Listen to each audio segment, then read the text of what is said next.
시청자 여러분 안녕하십니까? 8월 26일 월요일 KBC 뉴스와이드 시작합니다. 광주 광천동과 임동 일대에 대규모 개발이 동시에 추진됩니다. 단순히 백화점 등 복합 쇼핑몰뿐 아니라 대규모 주택 재개발이 동시에 진행되는데 그 규모가 10,000세대를 훌쩍 넘습니다. 곧바로 교통대책에 대한 물음표가 나올 수밖에 없습니다. 조만간 광주시가 교통대책을 내놓을 텐데요. 앞서 어떤 점들을 고려해야 할지 생각해보는 시간 마련했습니다.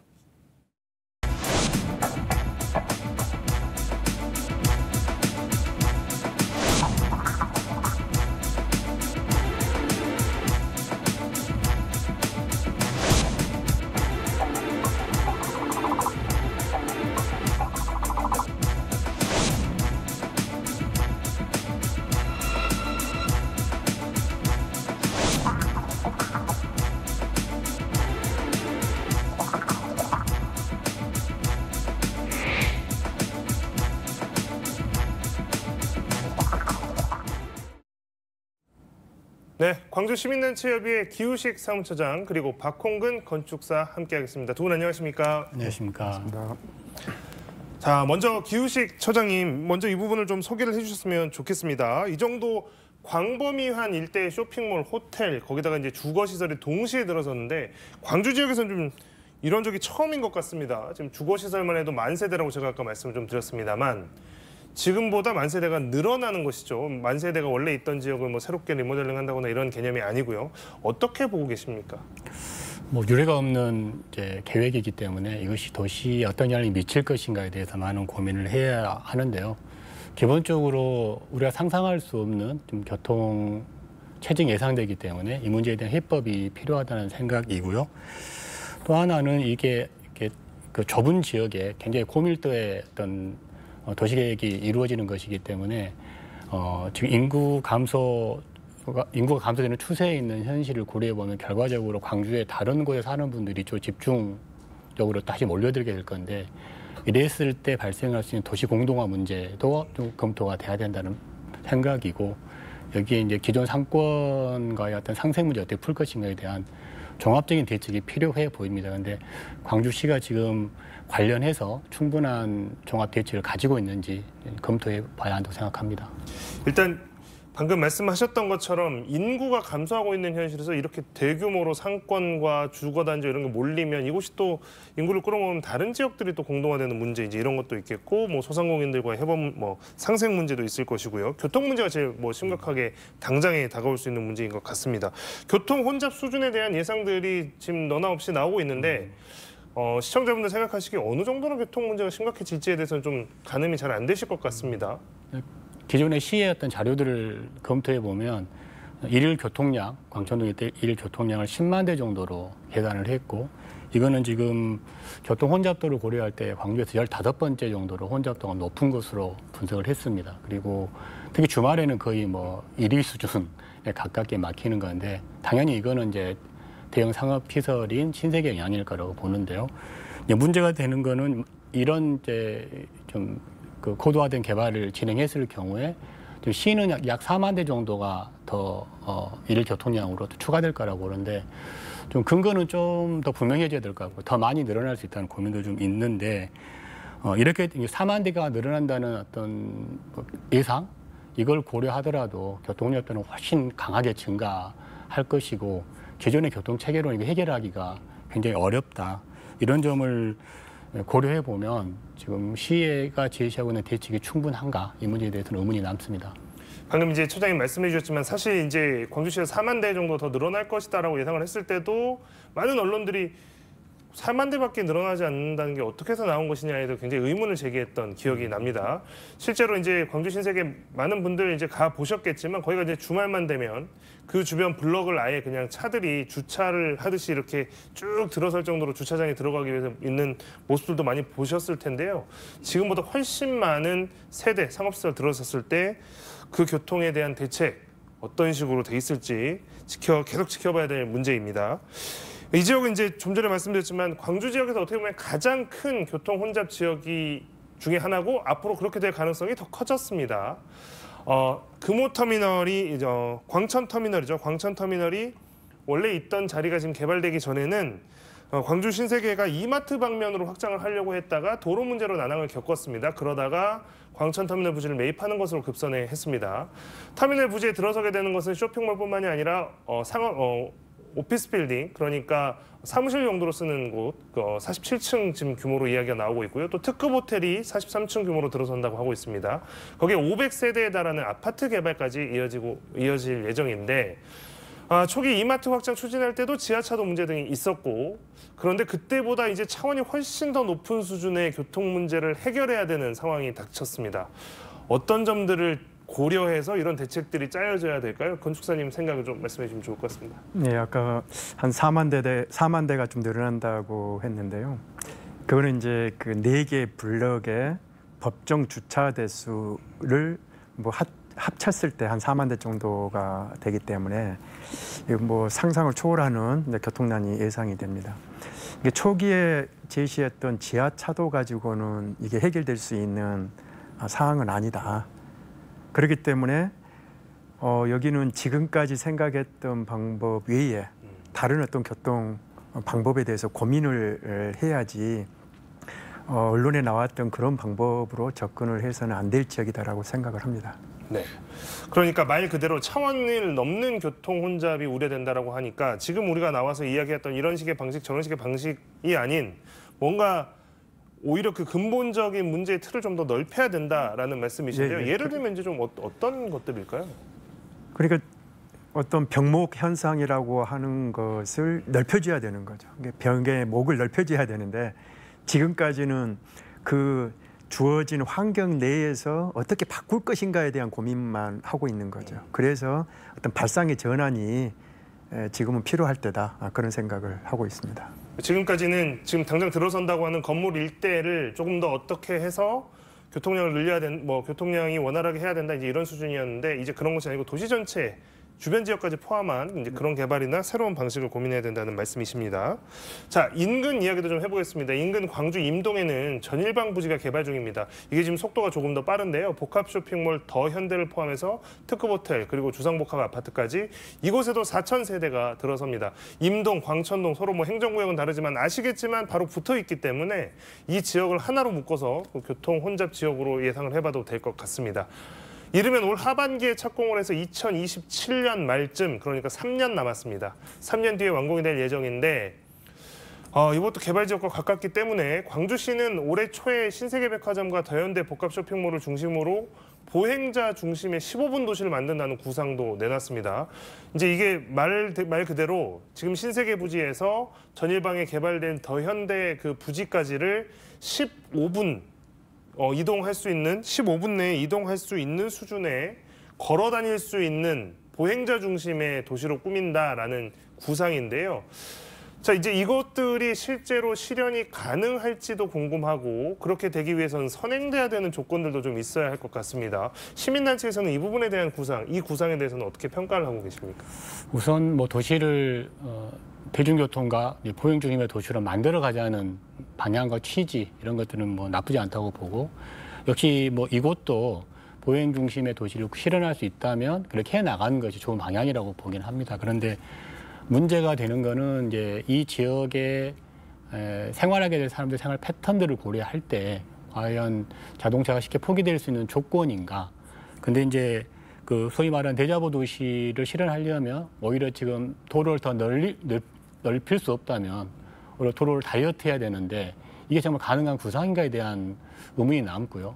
그렇기 때문에 아까 건축사님도 말씀하셨던 좀 더 포괄적인 종합 대책이 필요하다는 말씀을 꼭 드리고 싶고, 심지어 대중교통과 관련돼서도 핵심적인 것을 지금 지하철이 많이 수동을 담당하는 것으로 계획을 세우고 있는데, 그러려면 중앙정부로부터 4천억 정도의 예산을 확보해야 합니다. 근데 그것을 이게 그렇게 해보겠다고 발표는 했는데 예산이 확보가 되지 않은 상태에서 계획이기 때문에 만약 중앙정부에서 이걸 틀어버리게 되면 그나마의 어떤 구상조차도 실현되기 어려운, 그래서 대중교통 분담률이 현격하게 떨어지게 되는 문제까지 발생할 수 있어서 정말 시가 충분히 이거 대안을 갖고 추진하고 있는 건지에 대한 의문이 남을 수밖에 없습니다. 일단 방금도 말씀하셨지만 이렇게 보행자 중심의 도시를 구상할 수 있으면 가장 좋겠지만 실제로 그렇게 될 것이라고 예측을 하기에는 다른 변수들이 좀 많아서 여러 가지로 좀 생각을 해볼 필요가 있을 것 같고요.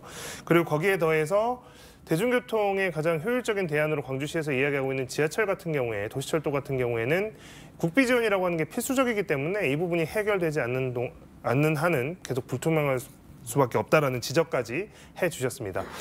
자, 건축사님, 이 교통 문제를 고려할 때 이게 지역 시민들의 생활 패턴을 지금 고려해야 된다고 말씀하셨는데 네.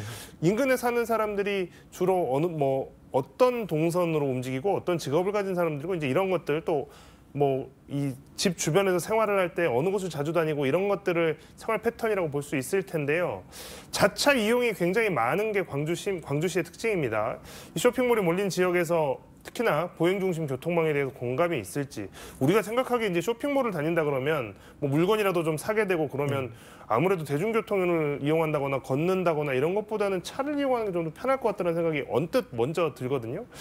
그래서 여기에 대한 우려는 좀 없을지 또 이런 15분 도시 보행 중심의 15분 도시 구상에 대한 것이 과연 지금 광주시 예측대로 변수 없이 흘러갈 수 있을지 거기에 대한 좀 견해가 궁금합니다. 15분 도시는 도시의 아젠다로 이렇게 갈 수 있는 거지 광천동의 주차를 해결하는 교통을 해결하는 그 방법은 아니다. 15분 도시라고 하면은 그 단지 안에서 예를 들어서 전남 일신방지 아니면 신세계 그 하나의 블럭이 컴팩트 시티가 돼서 거기에 거주하는 사람들이 15분 이내에 모든 생활을 할 수 있는 그런 개념이지 여기에서 이야기하는 15분 개념 가지고 교통을 해결한다는 것은 좀 이해가 안 되는 그런 컨셉이고요. 그렇다면은 교통을 해결하려고 하면은 이곳에 아까 이용하는 사람들이 왜 오고 또 무엇을 타고 오고 또 어떤 행태로 움직이는지를 본다 하면은 15분 도시 가지고 여기에 교통 문제하고 연결을 시키는 것은 조금 이해가 안 되는 그런 부분으로 저는 생각을 합니다. 네. 자, 그러니까 결국에 이곳에 이제 더 많은 이제 주거시설, 거주시설도 생기긴 하지만 결국 이거 15분 도시의 구상이라고 하는 것이 결국은 이 광천동과 임동 일대의 이 상업시설 주변에 사는 사람들에게 해당되는 이제 것들이지.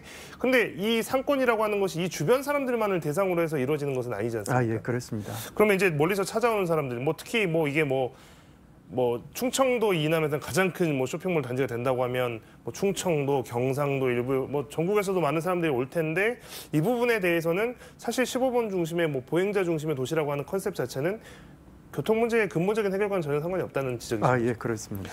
자, 알겠습니다. 자, 쇼핑몰과 아파트 개발이 동시에 진행되는 신세계 백화점 부지 그리고 버스터미널 그리고 방직 부지의 더 현대 이렇게 해서 지금 저희가 두 곳에 대한 이야기를 쭉 하고 있습니다. 두 지역 사이에는 광주의 최대 재개발 지역인 광천동 재개발 사업이 있는데 이것도 지금 내년에 착공합니다. 지금 계속 말씀드렸지만 전일방 부지가 있는 임동, 광주 천만 건너면 바로 이제 광천동인데 그 광천동에서 멀지 않은 신세계 백화점과 터미널 부지의 종합 개발 그리고 광천동 재개발 사업까지 몰리게 되는 상황. 2028년까지 아파트가 53개 동 5,068세대가 들어서게 됩니다. 완공 뒤 교통량 증가도 예고돼 있는 상황이고 우남동 고가도로 같은 상습 교통 혼잡 지역도 바로 인접해 있습니다. 교통 문제에 대한 것들을 어떻게 좀 풀어나가야 될지 지금 제가 쭉 말씀만 깔아드려서 시청자분들 오히려 혼란스럽게만 하실 것 같긴 한데요. 처장님께서는 이 문제 결론적으로 좀 어떻게 풀어나가야 될 거라고 보십니까? 제가 이제 이 특정 분야, 특히 교통 분야의 전문가는 아니기 때문에 또 시민의 눈높이에서 이러저런 문제를 제기하는 사람이기 때문에 어떻게 풀어야 될 것인가에 대한 어떤 좋은 답, 정확한 답을 제시하기는 어렵습니다. 예상되는 문제점들에 대해서 좀 시민사회로서는 제기하지 않을 수 없는데요. 아까 건축사님이 말씀하셨던 그런 종합적인 대책이 아니고서는 이것 정말 풀기 어려울 것 같다. 그렇다면 가장 많은 정보를 가지고 있고 또 어떤 여러 가지 사회적 갈등 요소들을 해결해가는 중심에 있는 시가 공론장을 만들고 실질적으로 정보를 공개하면서 어떻게 풀어갈 것인가에 대한 시민적 합의를 도출하기 위해서 노력을 많이 해주셔야 한다. 저는 이것이 가장 기본적인 것인데 과연 시가 그 노력을 하고 있는가에 대해서는 의문입니다. 아까 지금 하셨던 말씀에서 건축사님 이야기를 조금 더 듣고 싶은 것이 지금 이제 쭉 나열을 했단 말이죠. 저희가 생길 수 있는 문제점에 대한 것들은 이건 언뜻 전문가가 아니라도 이건 교통 문제 지금 도로망 생각하면 해결이 전혀 안 되는데 아까 말씀하셨던 것처럼 이제 좀 범주를 좀 넓혀서 생각해야 된다라고 하는데 요거에 대한 이야기를 좀 구체적으로 해주시겠습니까? 네, 교통이라고 하는 것은 이게 물이 흐르는 것처럼 자연스럽게 흘러가는 거거든요. 어디가 막히면은 어디 이제 우회를 하게 되고 그래서 지금까지 이 나왔던 대안들은 이제 그런 부분들이 아니어서 그렇다 하면은 이것을 이제 입체적으로 풀 수 있는 방법이 뭔가 이제 그런 부분들을 논의를 해야 되는데 아까 이제 처장님도 말씀하셨습니다마는 이는 시하고 디벨로퍼만 이야기할 내용이 아니다. 시민사회하고 같이 정말 많은 이야기를 해서 여기에 어떤 방법을 찾아가야 되거든요. 그러기 위해서는 아까 이제 공론의 장이 좀 필요하고 또한 광천동 일대에서 광천 사거리로 접해오고 그 주변에 건물들하고 어떻게 들어가고 나오고 통과하는 교통들을 시뮬레이션을 많이 해봐야 된다. 그런데 이제 그런 과정이 없이 계속 언론에 나와 있는 것만 가지고 이것을 보니까 해답이 없는 거거든요. 그래서 그 부분을 공론의 장을 열고 좀 같이 만들어가고 좀 해결책을 찾았으면 좋겠다. 그런 말씀을 드리고 싶습니다. 네.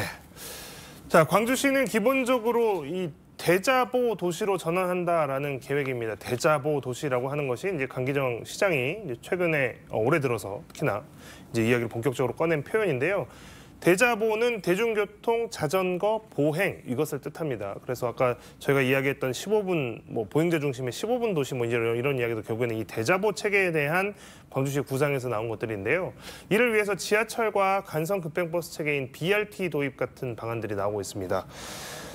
자, 광주시의 이런 정책 방향에 대해서 좀 어떻게 생각을 하시는지가 궁금합니다. 이제 건축사님 먼저 말씀을 좀 해주시죠.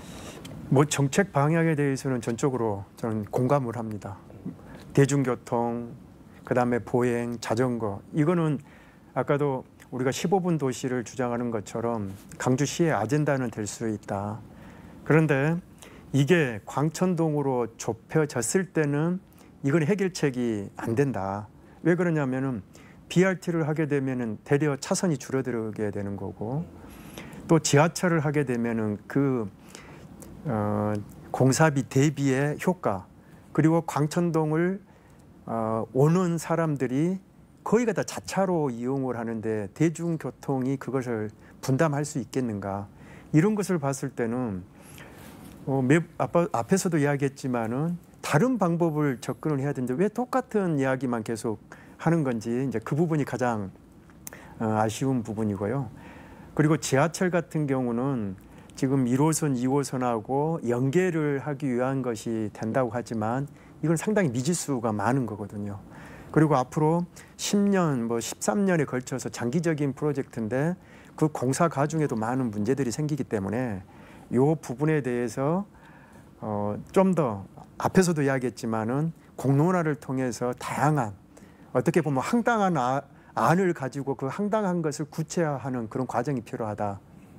그렇게 말씀드리고 싶네요. 네. 저 처장님께서는 기본적으로 이 대자보라는 컨셉 자체에 대해서는 뭐 기본적으로 아까도 뭐 찬성한다고 말씀을 하셨는데 그럼에도 불구하고 이런 것들이 좀 더 정책이 추진되는 과정에서 좀 더 보강돼야 될 부분이 있다면 어떤 점을 짚고 계십니까? 저는 이 문제는 잘 짚으셨지만 사실은 행정만의 책임 또 뭐 데벨로퍼만의 책임 또 시민만의 책임이 아니라 그 3자의 어떤 협력 속에서 풀어가야 될 문제들이 굉장히 많다고 생각하고요. 이와 관련해서 이제 민간 기업의 책임에 대해서 특별히 많이 강조하고 싶습니다. 이게 시민사회가 이제 민간 기업의 책임을 보통 이렇게 공익적 책임을 강조하면 뭐 개발을 반대하는 거냐, 개발 반대론자가 되어버리고 이렇게 하는데 이 시대적 흐름과 추세도 사실은 영업을 위한 영업 이익을 이제 달성하기 위해서 특정한 어떤 개발 사업을 진행했을 때 관련된 사회적 인프라에 대한 공동의 책임을 지는 것 이런 것들이 좀 시대적 추세이기도 하고 그런 거기 때문에 저는 이제 시가 협상을 할 때나 또 민간 기업도 좀 자신의 어떤 그런 이윤을 위한 그런 투자를 할 때 어떻게 사회적 인프라를 함께 책임질 것인가에 대한 전향적 태도나 자세가 필요하다. 이 점에 대해서 공감하는 개발이 이루어졌으면 좋겠다. 이 말씀을 특별히 드리고 싶습니다. 자, 개발을 하는 쪽에서는 개발의 이익만을 생각하는 것이 아니라 개발 과정에서 발생할 수 있는 인프라의 구축이라든가 시민들의 생활에 대한 책임까지도 한마디로 공감이라고 하는 표현을 공감하는 개발이 됐으면 좋겠다라고 정리를 해 주셨습니다. 다른 지역, 다른 나라의 경우도 좀 궁금합니다. 뭐 이런 식의 개발 과정이 뭐 한꺼번에 이렇게 몰려서 있는 나라들도 있는지도 궁금하고 또 그렇진 않지만 순차적으로 됐다 하더라도 어떤 식으로도 이런 개발들이 특히 대도시권에서는 일어나고 있을 텐데요. 다른 지역, 다른 나라에서는 좀 어떤 식으로 개발이 되고 있는지 지금 우리 광주의 사례를 비추어 봤을 때 대안으로 받아들이거나 좀 참고할 만한 그런 사례들이 좀 있는지 궁금합니다. 일단 국내 사례들을 보면은 대부분 도시 외곽에 이런 복합 쇼핑몰들이 지어졌죠. 그리고 이제 강주에서 선진지 사례로 일본을 갔던 곳, 뭐 록봉기 힐즈라든지 아자부다 힐즈 같은 것들을 보면은 서울과 같은 완전 컴팩트한 그런 도시였죠. 그러면 강주는 서울과 도쿄와 같은 그런 컴팩트 시티는 아니면서 도심으로 들어오다 보니까 그만큼 대중교통에 대한 인프라가 이제 구축이 안 된 거죠. 그런 상태에서 가장 복잡한 곳에 이게 들어오다 보니까 지금 해결책을 못 찾고 있는 거거든요. 그래서 우리가 어떤 선진 사례를 봤을 때 근본적으로 아까 이용 행태에 따라서 어떤 방법으로 이걸 문제를 풀었는지를 봐야지 아까 일상적인 어떤 방법 가지고 접근을 해서는 안 된다. 그리고 외곽에 나가 있었다 하면은 쉽게 풀릴 수 있는 문제를 도심으로 끌고 와가지고 강주의 경쟁력을 높이려고 하는 그 시도는 좋았다. 그런데 그 교통 부분만 해결이 잘 된다 하면은 강주를 한 단계 업그레이드 시킬 수 있는 도시 개발 사업이 될 수 있다. 저는 그렇게 생각을 합니다. 뭐 건축사님께서 말씀하셨던 사례 중에는 지난 2월에 강기정 시장이 시차를 다녀왔던 뭐 일본 도쿄의 록봉기 힐스나 아부다비 힐스나 뭐 이런 것들이 좀 있습니다. 그런 것은 뭔가 이게 도시의 지가가 비싸지고 도시가 팽창을 할 때 도심에 이제 많은 인프라들이 몰렸을 때 대체적으로 이런 것들은 지가가 싸고 또 사람들의 교통망에 대한 고민이 덜한 이제 외곽으로 빼기가 쉬운데 구도심의 활성화라는 측면 또 도심에 대한 경쟁력이라는 측면에서 도시 내부에다가 이런 시도를 한 것은 좋지만 역시나 지금 가장 문제가 되고 있는 교통 문제가 핵심이다라는 지적까지 해주셨습니다. 시민단체 협의회도 역시나 지금 아까 쭉 말씀해 주신 것도 그렇고 꾸준히 지금 입장을 견지하고 계신 것은 교통 문제가 핵심인 것 같습니다.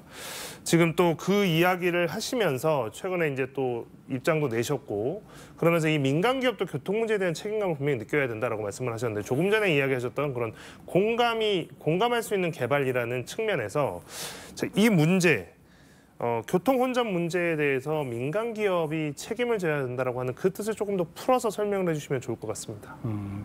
뭐 예컨대 저는 이제 아까 건축사님은 큰 틀에서 그런 계획에 민간 기업이 어떤 역할을 할 것인가에 대해서는 고민을 하지 못했는데 최소한 그 일대 교통 혼잡과 관련돼서 좀 그 복합 쇼핑몰을 이용하기 위해서 오는 분들을 위한 교통 인프라 이런 것의 일부를 어떻게 본인들이 충분히 책임질 것인가에 대한 고민이 있어야 한다는 생각이 들고요.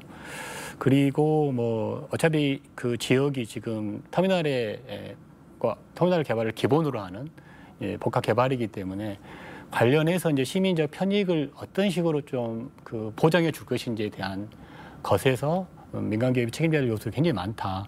이 문제에 대해서는 당연히 기업의 입장에서는 재정이 투여돼야 될 이런 부분인데 그런 재정에 대한 투자를 뭔가 손해라고만 이해하지 마시고 장기적으로 광주 시민과 함께 이익을 만들어가기 위한 과정으로 이해해 주셨으면 한다는 말씀을 꼭 드립니다. 네. 자, 광천 권역이 본격적인 개발에 들어가게 되면 상당한 공사 기간이 예상됩니다. 저희가 지금 벌써 몇 가지를 소개해드렸는지 모르겠습니다. 터미널 개발, 그러니까 신세계백화점 부지와 터미널 개발 이것도 뭐 단계별로 지금 진행이 될 예정이고요. 그리고 전일방 부지에 대한 더현대의 입점 그리고 특급호텔 건립 같은 것도 역시나 이제 시간이 쭉 함께 되고 광천동 재개발까지 몰리게 됐습니다. 여기 이제 불편은 이제 다가온 현실이 됐고 이 문제를 뭐 불편함이 전혀 없이 해결할 수 있는 방법은 기적이 일어나지 않는 한 있을 수가 없는 상황이고 우리는 이것을 이제 반드시 이제 극복을 해 나가기 위해서 다양한 제안들이 있어야 될 것입니다. 사회 곳곳에서 어떤 대책들을 마련해야 될지가 좀 궁금한데요. 건축사님께서 해주실 수 있는 제안이 있다면 어떤 제안을 해주시겠습니까? 그죠. 교통 문제는 다가온 현실이고 인구 감소에 의해서 도시가 뭔가 변화를 시도해야 될 강주의 입장은 정말 우리한테 직면한 문제인데요. 이걸 개발을 하는 것은 좋다. 그러면 이제 교통 문제를 해결해야 되는데 저는 거기에 고속버스 터미널이 이제 지하로 들어가게 됩니다. 그런다 하면은 앞에 나왔던 지하차도 수준이 아니라 이 광천동 일대를 지하 도로로 어떤 2층 구조로 만들어야 된다. 일정 거리에서부터 지하로 도로가 만들어지고 지하에서 지하 고속버스 터미널로 들어가고 지하로 해서 각각의 단지로 들어갈 수 있는 그리고 지상과 지하가 입체적으로 움직이는 그래서 제가 생각하는 여기에 좀 더 근본적인 또 다음 세대까지 생각할 수 있는 교통 대책은 지하 도로를 통해서 입체적인 교통 체계를 만드는 거라고 생각이 됩니다. 처장님께서 생각하시는 지금 당장 이제 공사 기관들에 발생할 수 있는 불편들 그 최소화하기 위한 것들 뭐 어떤 노력들이 좀 이루어져야 될까요? 뭐 그렇죠. 그 공사 과정에서 시민들이 겪을 여러 가지 불편, 뭐 어쩔 수 없는 상황인 거죠. 오히려 그러기 때문에 시나 기업에서 정말 그런 고통을 감수하면서 광주 발전에 함께하기 위해서 불편을 감수하는 시민에 대한 적극적 고려나 배려가 필요하다는 말씀을 드리고 싶고 구체적인 어떤 방안과 대책과 관련해서는 뭐 건수사님께서도 말씀하셨던 그런 방향에서 진행돼야 되겠지만 공사 과정에서 불편은 불가피할 것이다. 공사 과정에서 좀 안전 조치들을 좀 철저했으면 좋겠고 그런 불편을 감수하는 시민들의 입장에 대해서 시나 민간 기업이 좀 깊게 고민했으면 좋겠다. 이 말씀 꼭 드리고 싶습니다. 네. 광주의 랜드마크, 광주에만 없는 복합 쇼핑몰 이런 이야기들 때문에 광주의 복합 쇼핑몰 논의가 실제로 많이 진행이 된 것은 사실입니다만 우리가 이제 너무나 이 개발이 된 이후에 뭔가 장밋빛 환상 같은 것만 생각하다 보니 그 과정에서 겪게 될 어마어마한 교통 문제들이나 그 밖에 여러 가지 시민들의 감수해야 될 불편들은 그동안 조금 덜 다루지 않았나라는 생각을 좀 해보게 되는 논의였습니다. 오늘 두 분 말씀은 여기까지 듣도록 하겠습니다. 지금까지 기우식 광주 시민단체 협의회 사무처장 그리고 박홍군 건축사였습니다. 두 분 고맙습니다.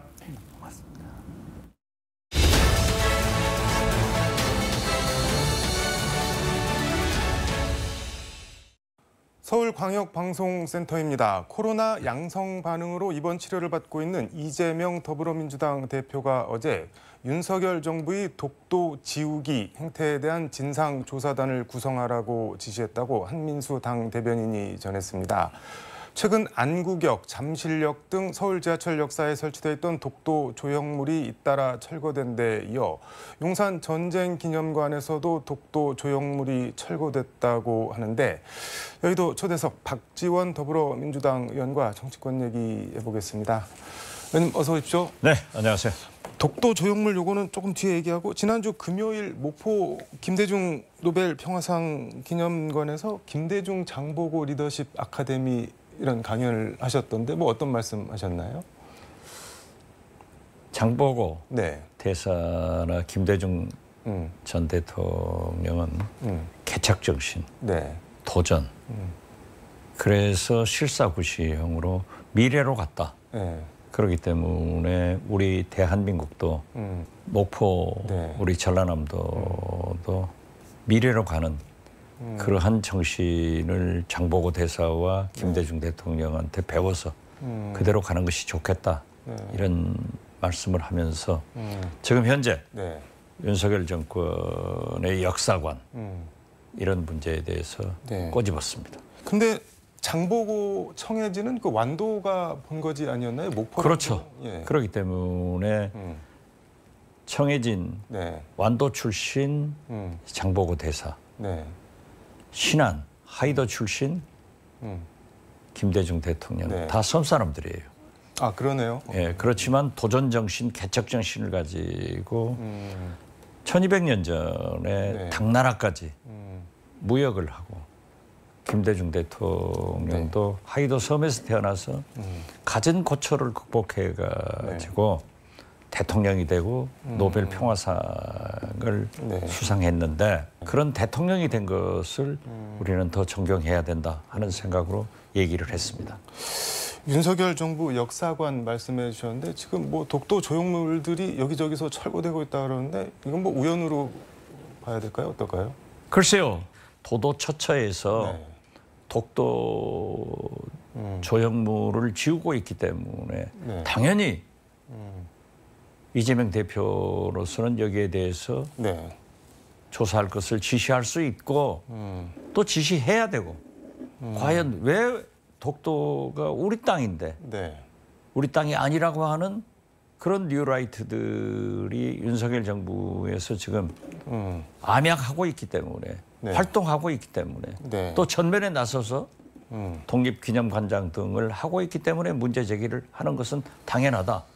그리고 어떤 경우에도 소녀상 네. 이런 독도 상징물을 지우기를 한다는 것은 절대 용납할 수 없다. 이렇게 말씀드립니다. 이재명 대표는 독도 조형물 철거를 윤석열 정부가 추진해온 독도 지우기의 연장선이다. 정부 전 부처 차원에서 진행되는 건 아닌지 실태 파악을 해야 되는데 이렇게 하는데 독도 지우기 연장선 윤석열 정부가 이걸 하고 있는 게 맞나요? 그런데? 그렇죠. 지금 현재 네. 거듭 말씀드리지만은 윤석열 정부에서 중용하고 있는 뉴라이트들이 독도가 우리 땅 아니라고 하는 사람이 있잖아요. 그렇게 얘기하는 사람도 있나요? 그렇죠. 그리고 지금 현재 방금 열거하셨지만은 그러한 독도 상징물을 지우려고 하는 것은 네. 있을 수 없는 일이다. 당연한 거 아니에요? 아니 근데 뉴라이트들이 뭐 역사관이 뭐 문제가 있다고 하더라도 독도를 지워서 그 사람들이 얻을 수 있는 게 뭐가 있을까요? 아니 얻을 수 없는데 왜 그러한 짓을 하냐 이거죠. 지금 현재. 그렇기 때문에 네. 윤석열 정부의 식민사관, 네. 역사관을 우리는 규탄하지 않을 수 없다. 이렇게 말씀드리는 겁니다. 호사카 유지 교수가 지난주에 그 민방 대담 나와서 그 뉴라이트들이 이렇게 전면에 나서는 게 윤석열 정권이 이게 사실상 마지막 기회가 될 수도 있다. 그래서 그 사이에 불가역적으로 다 바꿔놔야 된다. 뭐 그래서 발호를 하고 있다고 얘기를 하던데 일정 부분 동의하시는 부분이 있나요? 그렇죠. 예. 그 예. 말씀이 옳은 거죠. 지금 보십시오. 네. 기시다 총리가 9월 달에 물러가는데 네. 과거 일본 총리들이 물러가기 전에 네. 미국을 방문해서 캠프 데이비드에서 미국 대통령하고 네. 아주 성대한 음. 그런 이인 파티를 네. 해줬습니다. 그런데 이제 미국이 선거 중이기 때문에 네. 못 가시는 것 같아요. 그러니까 우리 윤석열 대통령이 한국으로 초청해가지고 그런 파티 열어주는 것 아니에요? 초청하기로 확정이 됐나요? 지금 뭐 아직- 그렇게 네. 할 거예요. 그렇게 흘러나오고 있기 때문에 그래서 저는 어떤 경우에도 네. 독도나 강제징용, 이완부 이런 문제에 대해서 지나치게 굴욕적인 역사 팔아먹기 외교는 윤석열 대통령이 절대 성공할 수 없다.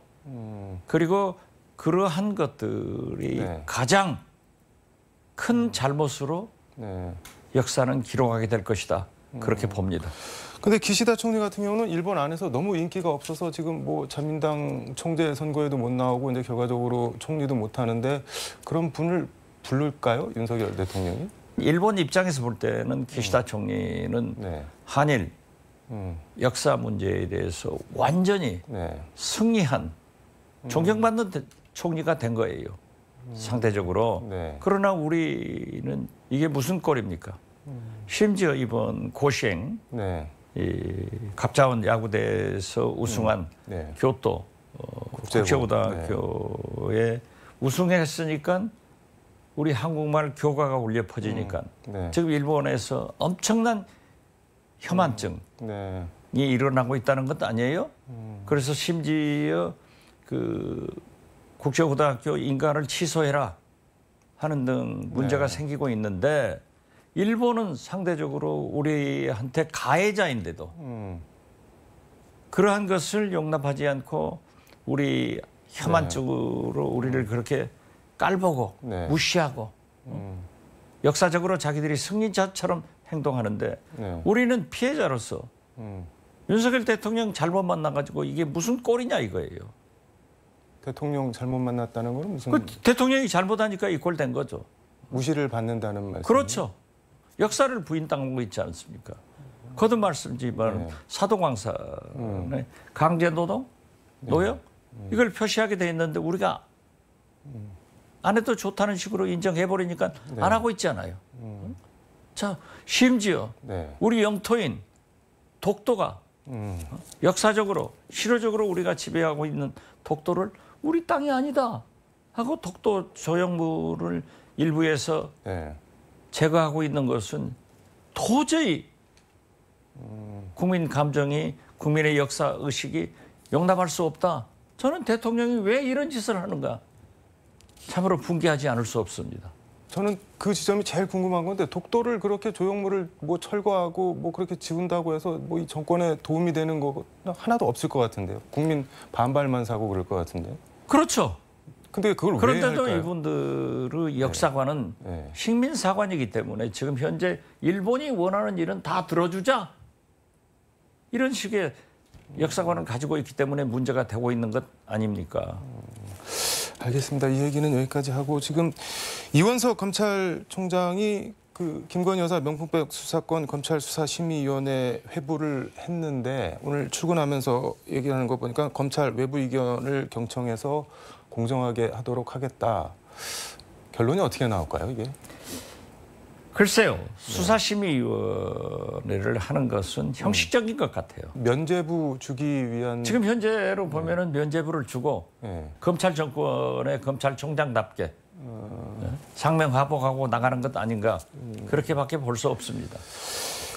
여전히 윤석열 대통령한테 상명하복하고 있다고 보시는 거네요, 그럼? 지금 그렇게 하고 있잖아요. 디올백도 네. 도이치모터스 그리고 양평고속도로 네. 모든 걸 만약 야권 인사회 같으면 그대로 네. 있겠어요? 영부인이 치해박본이 아닙니다. 페이스북에 윤 대통령 네 분이 탄핵 촛불 열차를 불러내고 있다 뭐 이렇게 적으셨던데 이거는 어떤 말씀인가요? 지금 현재 네. 그러한 디올백 문제만 네. 하더라도 국가권익위원회에서 검찰에서 네. 이러한 것을 보고 계속 네. 최상병 특검 음. 이런 것들을 보면은 윤석열 대통령을 네.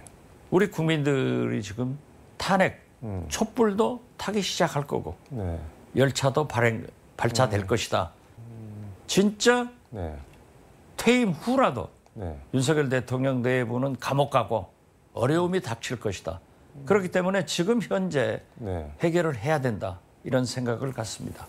근데 더욱이 보십시오. 네. 이번 인사 뉴라이트를 독립균형반장에 네. 이진숙 방통위원장, 방통위원장, 네. 김문수 고용노동부, 고용노동부 장관 오늘 청문회를 합니다마는 네. 김문수 장관 후보자만 하더라도 냉탕에서 네. 열탕을 극좌에서 네. 극우로 옮겨 다닌 얼마나 고용노동부 장관으로 부적격자입니까? 근데 김문수 후보자가 예전에 그 윤석열 검찰총장을 향해서 윤빨이라고 아주 원색적으로 비난을 했던데 그거 혹시 빨갱이라고 뭐 원색적인 네. 비난을 하면서 정광훈 목사하고 광화문에서 연설한 것들이 다 나오잖아요. 네. 그렇기 때문에 제가 말씀드리는 겁니다. 냉탕에서 열탕으로, 네. 극좌에서 극우로 변신의 천재예요. 이런 분들이 과연 이 정부에서 무슨 노동 정책을 쓸 수 있으며 그러한 사람을 알고 왜 윤석열 대통령은 이런 인사만 하느냐? 이건 완전히 국민 무시고 내 마음대로 끌고 가겠다. 윤석열 대통령은 루이 14세가 아닙니다. 나라가 예. 내가 짐이다? 짐이 움직이는 나라가 아니에요. 이것은 민주공화국입니다.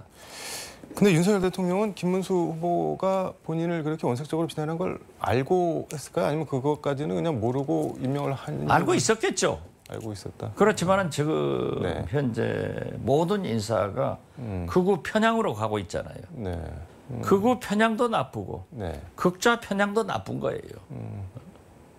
이게 있을 수 없는 인사를 최근에 하고 있기 때문에 우리 국민들은 김건희 특검, 네. 최상병 특검, 양평 고속도로, 도이치모터스 네. 이러한 것들로 탄핵의 촛불을 탄핵 열차를 네. 발차시킬 수 있도록 힘이 모아지고 있다. 저는 그렇게 봅니다. 근데 탄핵 얘기도 어떻게 보면 너무 많이 나와서 좀 뭐랄까 좀 뭐 식상, 약간 피로감 같은 것도 느껴지고 그런 느낌도 없지 않아 있는데 어떻게 보세요? 그렇죠. 식상한데 네. 국민들이 가르치는 손가락을 봐서는 안 돼요. 달을 쳐다봐야 돼요. 네. 그 달 속에서 예. 윤석열 대통령, 김건희 여사, 검찰이 강강술래하고 놀고 있잖아요. 그게 무슨 말씀인가요? 국민을 무시하고 예, 예, 완전히 예.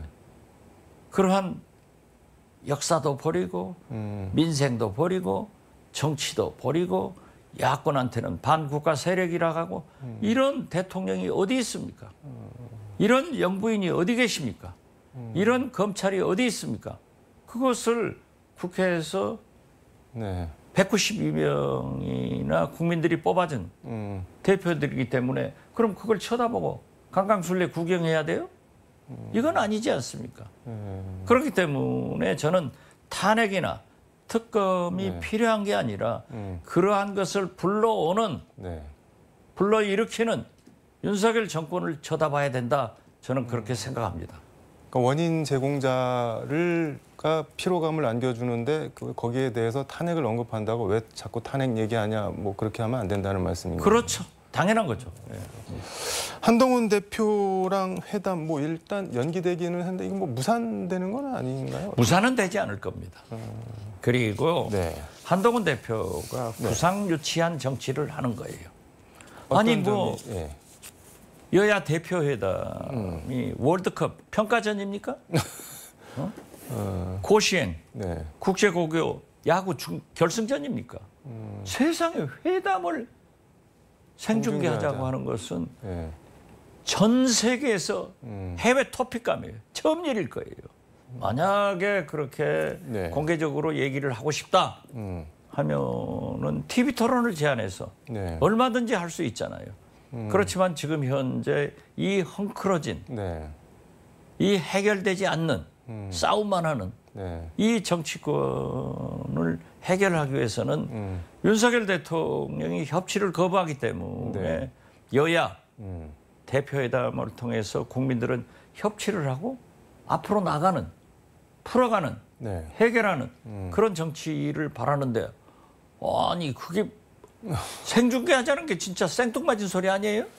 근데 한동훈 대표도 회담과 토론이 다르다는 거를 알고 있고 뭐 그럴 텐데 제안을 한 이유나 뭐 목적이 있을 거잖아요. 글쎄요. 그러면 차라리 네. 이재명 대표가 대표회담 하자 제안했을 때 아니다. TV 토론하자. 네. 이렇게 했어야죠. 회담은 응해놓고 최상병 특검 등 네. 여러 가지 문제가 있으니까 다시 네. 윤석열 대통령 눈치를 보지 않는가. 최상병 특검도 민주당이 제3자 특검 네. 그리고 고발 이런 문제 다 들어주겠다 해도 미적거리고 안 하고 있으니까 지금 한동훈 대표 체제 네. 한 달을 언론이나 국민들이 굉장히 인색하게 평가하잖아요. 이걸 또다시 네. 대통령과 손을 잡고 나가려고 하면 실패합니다. 그래서 민심, 국민과 함께 나가야 된다. 그것을 저는 한동훈 대표에게 다시 권해드립니다. 시간이 다 돼서 요즘 뭐 병원이 난리인 것 같은데 김종인 위원장도 뭐 새벽에 응급실 22군데 머리 다쳐서 갔는데 뭐 치료 못 받고 뭐 그렇다고 하는데 어떻게? 글쎄요. 대한민국 전체가 지금 우리 국민 전체가 응급실 대기 환자입니다.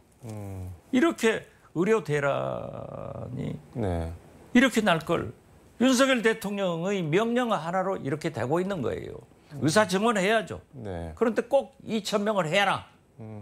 이렇게 하니까 지금 내년에 네. 우리나라 최초로 의사가 배출되지 않습니다. 네. 전공의가 배출되지 않습니다. 공보의가 배출되지 않습니다. 네. 군의관도 배출되지 않습니다. 어디로 가요? 윤석열 대통령은 일본하고 좋아하니까 일본 의사들 수입해서 쓸까요? 우리 환자가 일본으로 가야 될까요?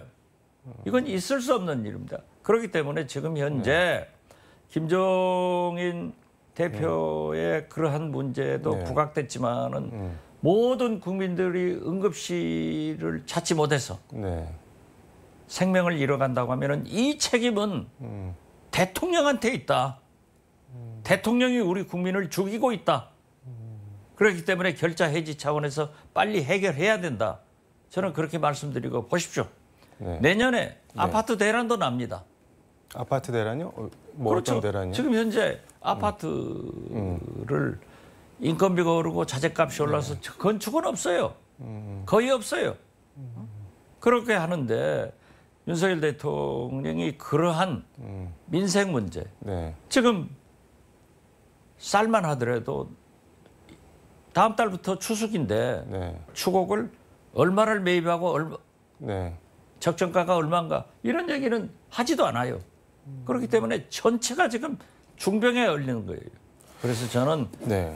윤석열 대통령이 더 이상 죄 없는 국민을 죽게 하지 말고 의정 갈등을 풀어내는 네. 책임을 져야 된다. 그리고 해결하시라 이렇게 말씀드립니다. 근데 대통령이 결자 해지를 해야 된다고 말씀하셨는데 지금 정원은 딱 정해놓고 지금 뭐 전공이나 의료계에서 요구하는 거는 그거 조정하자는데 그거는 우리가 못 받고 다른 얘기하자. 이게 풀릴 수가 있을까요, 여러분? 그건 안 되는 거죠. 그렇기 때문에 백지화해서 네. 국회로 넘겨가지고 국회에서 여야 네. 의사단체 모두 국민 대표, 시민단체 대표들이 함께 논의해서 정원을 증원하고 점진적으로 이런 문제가 해결돼야지 그냥 윤석열 대통령이 2,000명 증원해 해놓고 거기에서 타협하러 가니까 대화가 안 되는 거죠. 이게 이제 수능이 2달 남은 상태에서 이게 상당히 해결하기가 좀 어려워 보이기는 하네요. 지금. 이게 보통 문제가 아닙니다. 단견적인 정책으로는 절대 해결할 수 없기 때문에 우선 백지화해서 네. 의사 정원은 증원하되 점진적으로 의사를 조정해가지고 네. 해야 된다. 저는 그렇게 말씀드립니다. 알겠습니다. 오늘 말씀 여기까지 듣도록 하겠습니다. 고맙습니다. 네, 감사합니다. 지금까지 서울광역방송센터에서 박지원 민주당 의원과 함께 전해드렸습니다.